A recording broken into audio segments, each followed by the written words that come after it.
Saya nak refinance rumah untuk dapatkan tunai, cash out. Tapi kebanyakan bank hanya bagi tempoh 10 tahun untuk bahagian tunai tu. Macam mana ya? Memang betul. Sekarang ni kalau nak refinance, kena tengok betul-betul. Kalau setakat nak bayar baki pinjaman rumah lama sahaja, tak ada masalah. Memang boleh dapat 35 tahun. Tapi bila masuk bab nak ambil duit lebih, nak cash out, kat sini ramai yang sangkut.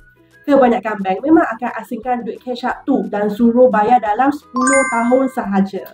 Hai, saya Melissa, penasihat pinjaman rumah anda. Setiap minggu saya kongsikan tips pasal pinjaman rumah yang jarang bank nak bagi tahu. Jangan lupa follow kami. So, problem dia sekarang, kalau cash out 10 tahun, bayaran bulanan boleh jadi tinggi. Contoh cash out RM100,000 kalau 10 tahun, bulanan dah dekat RM1,000. Kalau dapat tarik sampai 35 tahun, bulanan baru dalam 400 hingga 500 sahaja.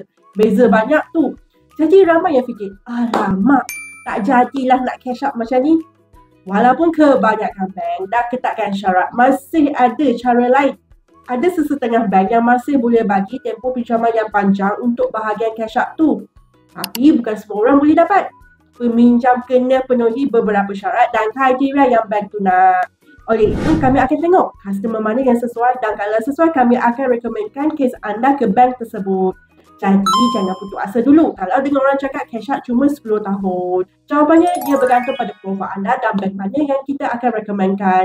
Jadi, kalau anda serius nak refinance rumah, nak cash out dan nak dapat tempoh pinjaman yang paling panjang, langkah pertama adalah cek kelayakan dulu. Jangan lupa mesej kami.